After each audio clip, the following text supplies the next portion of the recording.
नमस्कार, स्वागत है आपका न्यूज 24 पर। रात के 9 बज चुके हैं। वक्त निष्पक्ष न्यूज का हो चला है। मैं हूं आपके साथ मकसूद खान। अविश्वास प्रस्ताव पर दूसरे दिन की बहस के दौरान आज राहुल गांधी ने मणिपुर के मुद्दे पर पीएम मोदी पर निशाना साधा। राहुल गांधी ने कहा कि पीएम मणिपुर इसलिए नहीं गए क्योंकि उनके लिए मणिपुर भारत में नहीं है। राहुल ने यह भी कहा कि मणिपुर में हिंदुस्तान की हत्या की गई, भारत माता की हत्या की गई। हालांकि बीजेपी की तरफ से अमित शाह और स्मृति ईरानी ने राहुल गांधी पर पलटवार किया। स्मृति ईरानी ने कश्मीरी पंडितों के साथ अत्याचार और 1984 के सिख दंगों का जिक्र कर कांग्रेस को कटघरे में खड़ा किया, तो शाह ने यह दावा किया कि पीएम मोदी 50 बार पूर्वोत्तर का दौरा कर चुके हैं। जेडीयू सांसद ललन सिंह ने भी मणिपुर पर पीएम मोदी की चुप्पी को लेकर तीखे सवाल दागे। इन्होंने मणिपुर में हिंदुस्तान की हत्या की है, सिर्फ मणिपुर की नहीं, हिंदुस्तान की हत्या की है। इनकी राजनीति ने मणिपुर को नहीं, हिंदुस्तान को मणिपुर में मारा है। हिंदुस्तान को कत्ल किया है, हिंदुस्तान का मर्डर किया है मणिपुर में। उस आवाज की हत्या आपने मणिपुर में की, इसका मतलब भारत माता की हत्या आपने मणिपुर में की। आपने मणिपुर के लोगों को मारकर भारत की हत्या की है। आप देशद्रोही हो, आप देशभक्त नहीं हो, आप देश प्रेमी नहीं हो, आप देशद्रोही हो। आपने देश की हत्या मणिपुर में की। मणिपुर जैसे महत्वपूर्ण मुद्दे पर गृह मंत्री को अपना पक्ष न रखने दे। किस प्रकार की डेमोक्रेटिक व्यवस्था चाहते हैं मणिपुर? और क्या आप सोचते हो कि शोर शराबा कर आप मुझे चुप कर दोगे? आप चुप नहीं कर सकते हो। 130 करोड़ की जनता ने हमें चुनकर यहां भेजा है, हमें सुनना पड़ेगा। आप चुप नहीं कर सकते हो।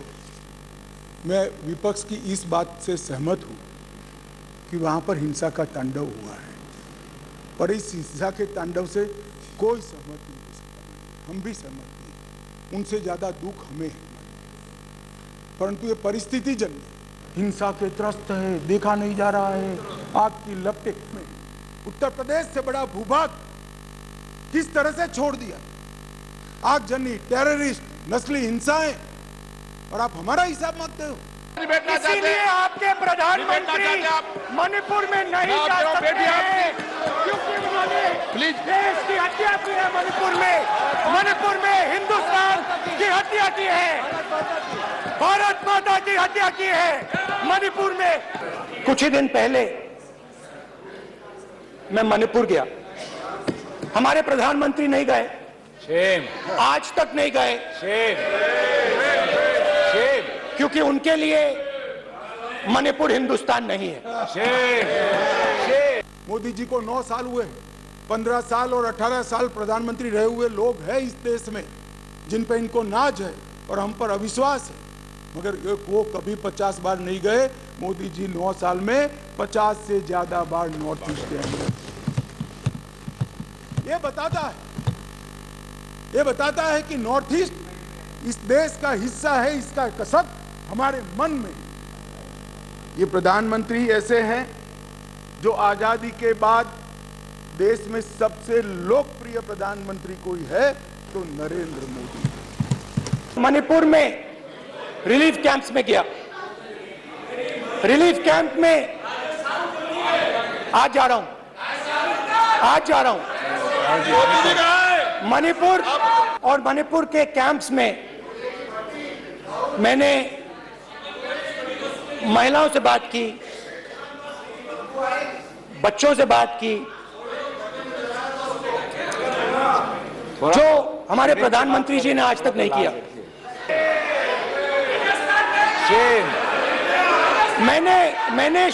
मैंने मणिपुर शब्द प्रयोग किया,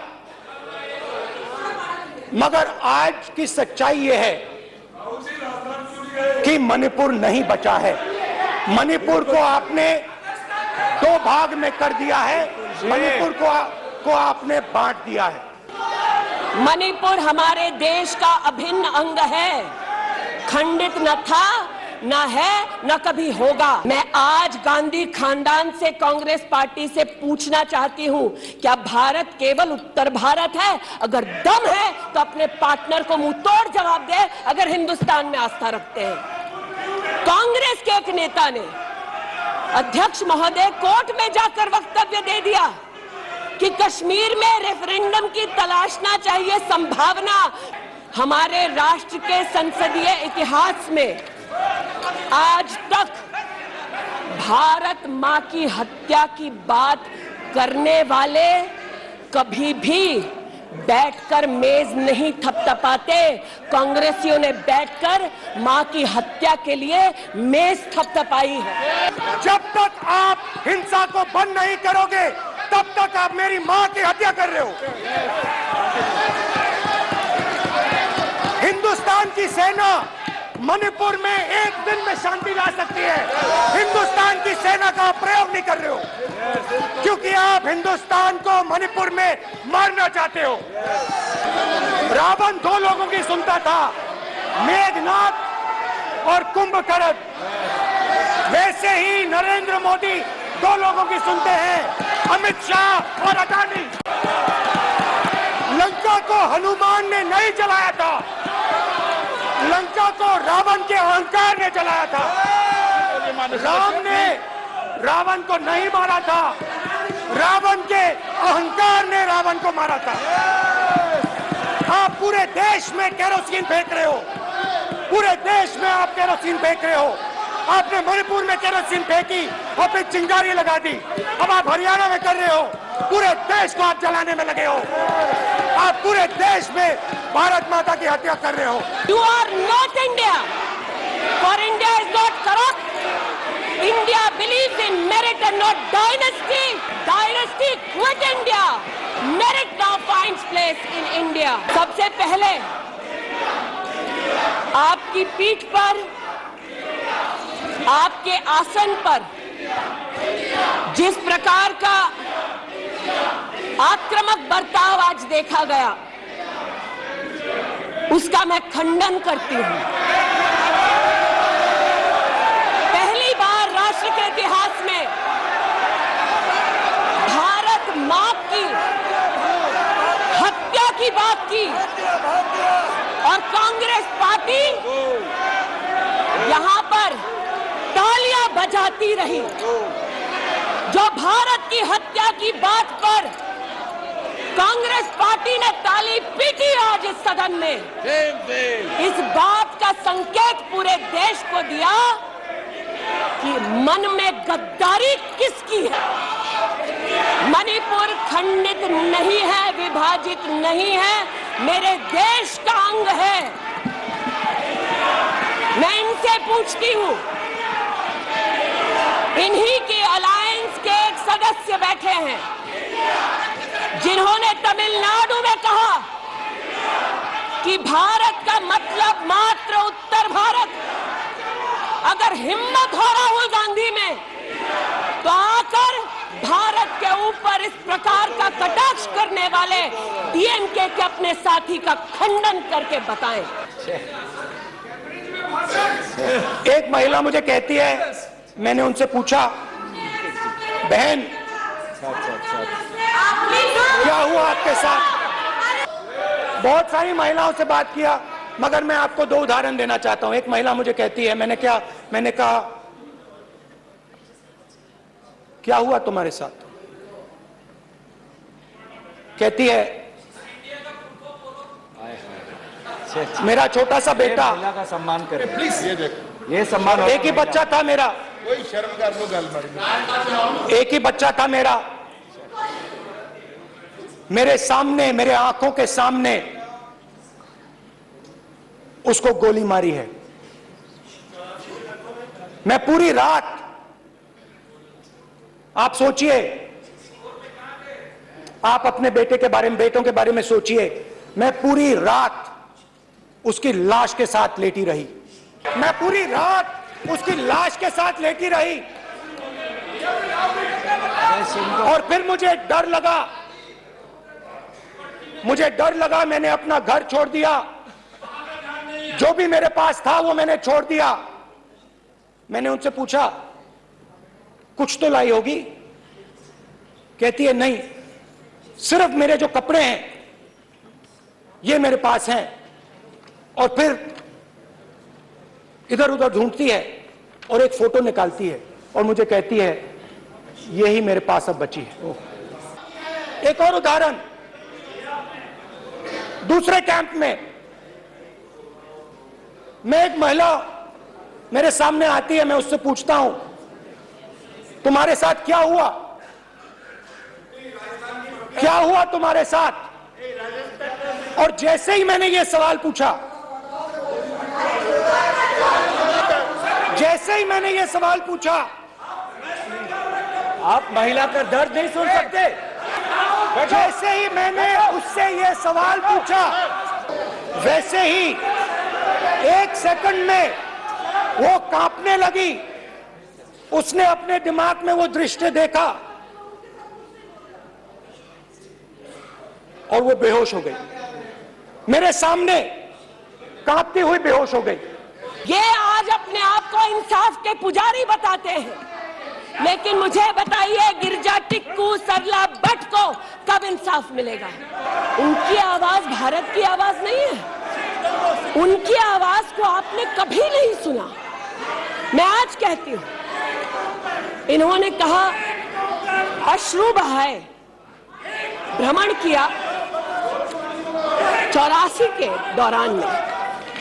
मुझ जैसे कई लोग देश की राजधानी में थे और किसी का वक्तव्य ना सुने। अध्यक्ष जी, एक पत्रकार है प्रणय गुप्ता, उन्होंने लिखा कि सिख बच्चों को कैस्ट्रेट करके उनके अंगों को उनकी मां के मुंह में ठूसा गया।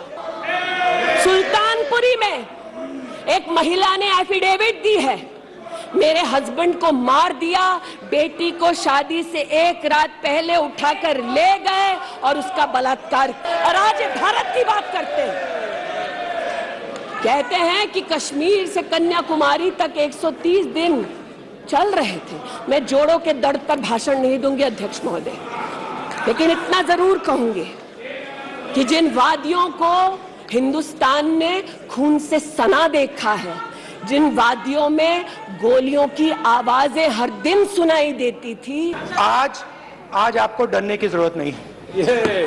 डरो मत, डरो मत, डरो मत। आज कोई घबराने की जरूरत नहीं है। आज मैं अपना भाषण, मेन जो भाषण है वो अदानी जी पे नहीं बोलने जा रहा हूं। आप छोड़िए, क्योंकि मेरा भाषण आज दूसरी डायरेक्शन में जा रहा है। रूमी ने कहा था जो शब्द दिल से आते हैं वो शब्द दिल में जाते हैं। तो आज मैं दिमाग से नहीं बोलना चाह रहा हूं, मैं दिल से बोलना चाह रहा हूं। हिंसा किसी भी समस्या का समाधान नहीं है। वार्ता करिए। अभी हम मतई समुदाय के साथ भी वार्ता कर रहे हैं, मैं स्वयं कर रहा हूं। कुकी समुदाय के साथ भी वार्ता कर रहे हैं, आज भी की थी, मैं स्वयं कर रहा हूं। मेरा अनुरोध है कि साथ में बैठकर, भारत सरकार के साथ बैठकर इस समस्या का समाधान निकाल दीजिए। अफवाहों से ज़्यादा अविश्वास का वातावरण हुआ है। भारत सरकार की जरा भी मंशा नहीं है कि वहाँ की डेमोग्राफी को चेंज कर दिया जाए। घुसपैठ को भी हम रोकेंगे। हमने राजद्वारी तरीके से म्यांमार के साथ भी बात की है और हर प्रयास हम करना चाहते हैं जो हम कर पाते हैं। और मैं आज आप लोगों पर इतना आक्रमण नहीं करूंगा। मतलब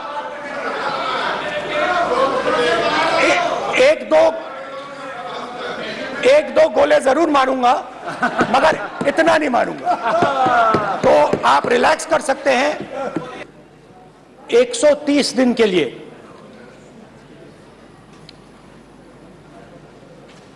मैं भारत के एक कोने से दूसरे कोने तक गया, अकेला नहीं, बहुत सारे लोगों के साथ। इस सदन में एक ऐसे नेता है जिनको आज तक 13 बार राजनीति में लॉन्च किया गया है और 13 ही बार फेल गए। उनका एक लॉन्चिंग मैंने देखा है, उनका एक लॉन्चिंग यहां सदन में हुआ था। एक गरीब मां कलावती या ऐसा कुछ नाम, कलावती, बुंदेलखंड की बहन कलावती, उसके घर वो नेता भोजन करने गए और यहीं पीछे बैठकर गरीबी का बड़ा दारुण वर्णन, द्रवित हो जाए ऐसा वर्णन करते। ठीक है भाई, अच्छा किया, आप इतने बड़े व्यक्ति होकर गरीब कलावती के घर पर भोजन पर गए, उसका भोजन कर लिया और इसकी वेदना को यहाँ वाचा दे दी। मगर बाद में इनकी सरकार 6 साल चली। मैं पूछना चाहता हूं वो कलावती का क्या करा? दोनों समुदाय के राहत शिविरों में गए थे। दोनों समुदाय के लोगों का विश्वास राज्य की सरकार के प्रति समाप्त हो गया। दोनों समुदाय के लोग आज राज्य सरकार को पूरे मणिपुर की घटना के लिए दोष दे रहे हैं। आप कह रहे हैं क्या मांग किया था विपक्ष ने? भाई आप कह रहे हैं कि गृह मंत्री जी बयान देने के लिए तैयार थे, रक्षा मंत्री जी बयान देने के लिए सब तैयार थे। ये सरकार किसकी है? सरकार किसकी? सरकार है इस देश के आदरणीय प्रधानमंत्री जी के नेतृत्व में। हम विपक्ष के लोग यही चाह रहे थे कि आदरणीय प्रधानमंत्री जी आज 3 मई से आज तक लगातार मणिपुर जल रहा है और इस देश के प्रधानमंत्री एक शब्द नहीं बोल रहे। वहां के जो 150 से ज्यादा लोग मर गए उनके प्रति संवेदना का भी एक शब्द नहीं बोल रहा। इतनी बड़ी घटना हो गई इस देश के किसी राज्य में, पूर्वोत्तर के राज्य में, आप एक शब्द नहीं बोल रहे। हम लोग की यही मांग थी कि आदरणीय प्रधानमंत्री जी आए और मणिपुर के बारे में बताएं, मणिपुर के लोगों के प्रति अपनी संवेदना व्यक्त करें। उन्होंने कहा नहीं। भाई मौन व्रत तो धारण किया प्रधानमंत्री जी, जरूर किया, क्या नहीं? प्रधानमंत्री जी इस देश के प्रधानमंत्री हैं। उनका यह कर्तव्य दायित्व तो नहीं बनता है कि अपने राज्य में, किसी राज्य में इतनी बड़ी घटना हो गई उसके बारे में हम एक शब्द बोले?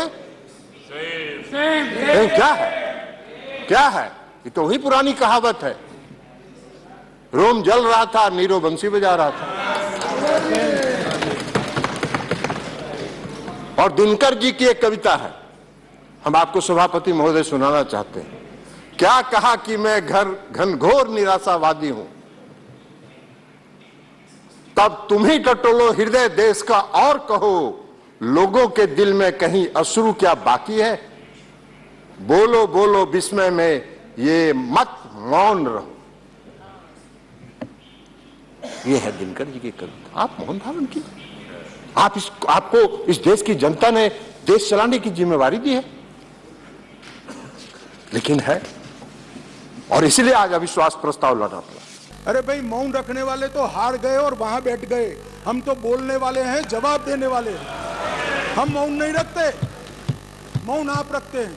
हमें कुछ नहीं छुपाना, हमारा कोई आदमी इसमें इन्वॉल्व नहीं है। मैं नाम बोलना नहीं चाहता, गृह मंत्रालय के रिकॉर्ड पर नेताओं के नाम है। सुनना है तो बता दूं, हमें कोई आपत्ति नहीं है। विपक्ष का उद्देश्य है कोई भी हो, विपक्ष का अधिकार है अविश्वास का प्रस्ताव ले आए। और मैं तो कई बार मानता हूं कि अविश्वास प्रस्ताव से पार्टियों के और गठबंधनों के चरित्र उजागर होते। 1993 जुलाई में नरसिम्हा राव जी की कांग्रेस की सरकार थी, उसके खिलाफ अविश्वास प्रस्ताव आया। अब सरकार बचानी होती है, नरसिम्हा राव जी को बचानी थी। कांग्रेस का मूल सिद्धांत है येन केन प्रकारेण सत्ता में बने रहना, सत्ता में बने रहने का प्रयास करना। ना इसके लिए सिद्धांत होते हैं, ना नीतियां होती है, ना औचित्य होता है। मान्यवर नरसिम्हा राव जी की सरकार अविश्वास प्रस्ताव जीत गई और बाद में कई लोगों को जेल की सजा हुई, स्वयं नरसिम्हा राव जी को हुई, क्योंकि झारखंड मुक्ति मोर्चा को घूस देकर अविश्वास प्रस्ताव पर विजय प्राप्त करी। आज कांग्रेस भी वहां बैठी है और झारखंड मुक्ति मोर्चा भी वहां बैठा है। मान्यवर 2008 में मनमोहन सिंह जी विश्वास प्रस्ताव लेकर आए। विश्वास प्रस्ताव के वक्त भी एक बार यहाँ पर बरोबर देश में वातावरण हो गया था कि इनके पास बहुमत नहीं है, बहुमत था भी नहीं। और मान्यवर, इस सदन ने उस वक्त सबसे कलंकित घटना देखनी पड़ी। सांसदों को करोड़ों रुपए की घूस लेनी पड़ी और हमारे ऑनेस्ट सांसद वो रुपया लेकर पीठ के सामने आए और कहा कि हमें संरक्षण चाहिए, हमें रुपया ऑफर किया गया और वो सरकार बचा ली। तो एक तो चरित्र है यूपीए का, सरकार के सामने अविश्वास का प्रस्ताव आए या कोई अविश्वास का प्रस्ताव न लाए, इसलिए विश्वास का प्रस्ताव वो स्वयं लाए।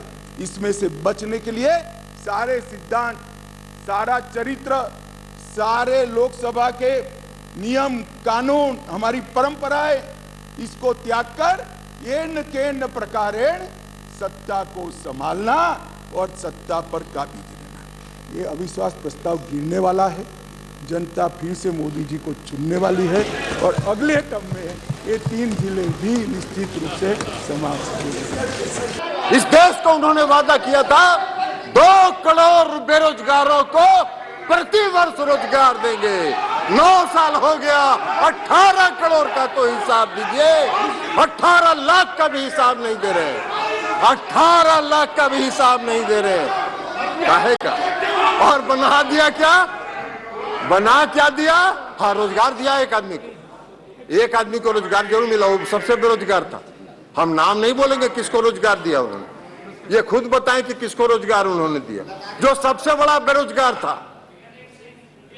और उसको भारी रोजगार देके पूरा इस देश के नंबर 1 और दुनिया के नंबर 3 पर पहुंचा देने का काम किया। नाम बताइए आप ही, किसको इतना बेरोजगार था जिसको रोजगार दिया? इस देश के नौजवानों को तो रोजगार नहीं मिला। हम लोग चुनाव लड़ रहे थे 2014 में, जो बेंगलोर में, महाराष्ट्र में और अलग अलग शहरों में जो लड़के इंजीनियरिंग और मेडिकल कॉलेज में पढ़ते थे, सब अपनी पढ़ाई छोड़ के गांव आ गए थे और सब अपने घर में बैठ गए थे और कह रहे थे अपने अभिभावकों को कि मम्मी पापा वोट दे दो मोदी जी को, हम लोगों को रोजगार मिल जाएगा। रोजगार तो मिल गया। क्या हुआ? आज वही लड़के 5,000 4,000 रुपए की नौकरी के लिए प्राइवेट कंपनियों में दर-दर भटक रहे हैं। 18 करोड़ लोगों के रोजगार का क्या हुआ? 18 करोड़ लोगों के रोजगार का हिसाब दीजिए। बना क्या दिया आपने? अभी रक्षा मंत्री जी नहीं है, रक्षा मंत्री जी नहीं है। रक्षा मंत्री जी को मालूम है इस देश में जो नियमित सेना में बहाली होती है, लाखों नौजवानों ने नियमित बहाली में दौड़ में पास किया, उनका मेडिकल हो गया, उनका नियुक्ति पत्र जारी होना था, उसको फाड़ के फेंक दिया गया और 4 साल के लिए अग्निवीर बना दिया गया। वाह रे वाह। आप जब अविश्वास प्रस्ताव लेकर आते हो तो सरकार के समग्र कामकाज पर क्वेश्चन मार्क करते हो, और क्योंकि ये क्वेश्चन मार्क पॉलिटिकली मोटिवेटेड है, इसलिए मुझे सरकार के परफॉर्मेंस की चर्चा करनी पड़ेगी। मान्यवर, इस देश के करोड़ों गरीबों के नसीब में जब तक मोदी जी प्रधानमंत्री नहीं बने, धुएं से भरा हुआ घर था। मोदी जी ने 9.6 करोड़ 9 करोड़ 60 लाख गरीब महिलाओं के घर में गैस का सिलेंडर भेजा और उसकी झोपड़ी को धुएं से मुक्त कराने का काम किया। मान्यवर, 11 करोड़ परिवार ऐसे थे, दुनिया में कोई विचार नहीं कर सकता। कई देशों की आबादी 11 करोड़ से आधी भी नहीं है, 5वें हिस्से की भी नहीं है, परंतु 11 करोड़ परिवार ऐसे थे जिनके पास मान्यवर शौचालय नहीं था। हर रोज वो घर की महिलाएं आहत होती थी। मान्यवर, इनका दर्द 55 सालों तक ये यूपीए कांग्रेस ने नहीं जाना। नरेंद्र मोदी जी प्रधानमंत्री बने और 9 साल के अंदर 11 करोड़ 72 लाख परिवारों को शौचालय देने का काम। मान्यवर, देश के बहुत बड़े तबके में और विशेषकर गरीब के घर में, दलित के घर में, आदिवासी के घर में, पिछड़े के घर में, झोंपड़पट्टी में शुद्ध पीने का पानी नहीं, फ्लोराइड युक्त पानी पीते, भरी जुआनी में बूढ़े हो जाते, बाल सफेद हो जाते, हड्डियां टेढ़ी हो जाती थी, मान्यवर मोदी जी ने हर घर नल के माध्यम से 12.65 लाख करोड़ मतलब 12 करोड़ 65 लाख घरों में जल से नल पहुंचाने का काम समाप्त। 2014 के चुनाव के बाद हमने देखा एक टीवी चैनल पर इंटरव्यू उनका। एक टीवी चैनल वाले ने पूछा देश के गृह मंत्री जी से कि माननीय गृह मंत्री जी, आपने इस देश में नौजवानों को 2 करोड़ लोगों को प्रति वर्ष रोजगार देने का वादा किया था। आपने हर गरीब के खाता में 10 से 15 लाख रुपए भेजने का वादा किया था। क्या हुआ? क्या कहा उन्होंने? उनका जवाब था कि चुनाव के टाइम में इस तरह के जुमले कहे जाते हैं जिसका कोई मतलब नहीं है। मेरे इसमें है, कहिएगा दिखा देंगे इसमें है आपका गृह मंत्री जी का इंटरव्यू। आपके गृह मंत्री जी का इंटरव्यू है, दिखा देंगे। आपके गृह मंत्री जी का इंटरव्यू दिखा देंगे। जुमला कहेंगे।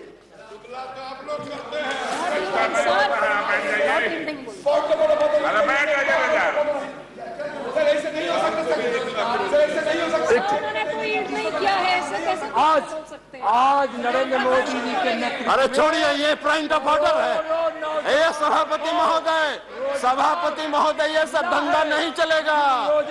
बीच में कोई पॉइंट ऑफ ऑर्डर के नाम पर खड़ा होके और अनर्गल बात करेंगे, ये नहीं चलेगा। ये सब जुमलेबाज हैं। ये क्या बोलेंगे? जुमला कहते हैं। इनके 1 नंबर के मंत्री ने इस देश में कहा कि जो चुनाव में हम वादा करते हैं वो जुमला होता है। ये कह रहे हैं महंगाई। आज देश में सबसे बड़ी समस्या क्या है? महंगाई।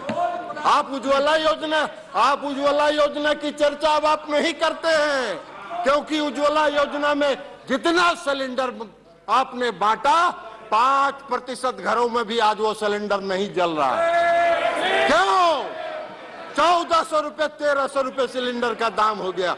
अब आप उसका नहीं, पहले बहुत पीठ थपथपाते थे, अपना हर भाषण में कहते थे उज्ज्वला योजना। अब शांति में कायम हो गया। आप बात कर रहे हैं भ्रष्टाचार की।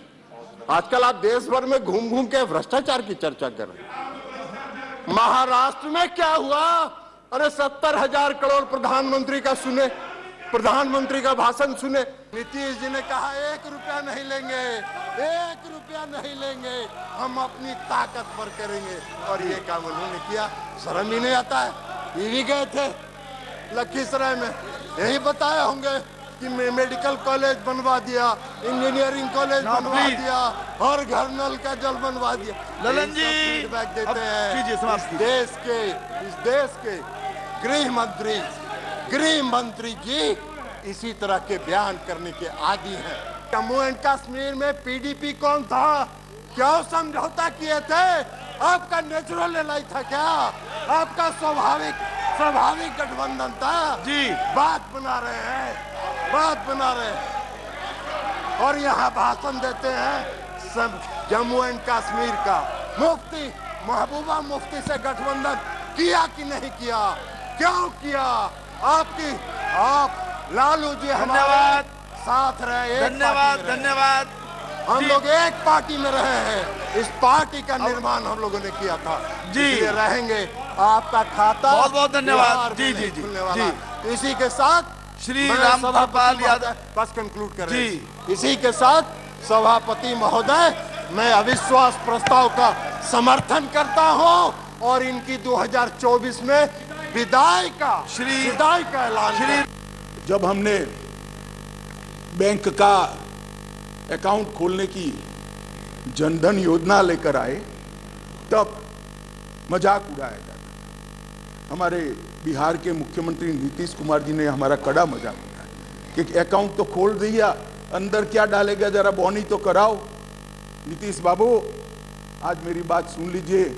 हमने 49 करोड़ 65 लाख बैंक अकाउंट खोले, जिसमें 2 लाख करोड़ गरीबों के जमा है। और राज्य सरकार और केंद्र सरकार की 300 से ज्यादा योजनाओं का पैसा डीबीटी के माध्यम से जन धन अकाउंट में ट्रांसफर होता है। मगर साहब, ये जन धन योजना का क्यों विरोध कर रहे थे, समझने जैसी बात। एक बार इस देश के तत्कालीन प्रधानमंत्री ने कहा था, जो यूपीए से ही थे, उन्होंने कहा था कि मैं दिल्ली से 1 रुपया भेजता हूं, 15 पैसे पहुंचते हैं।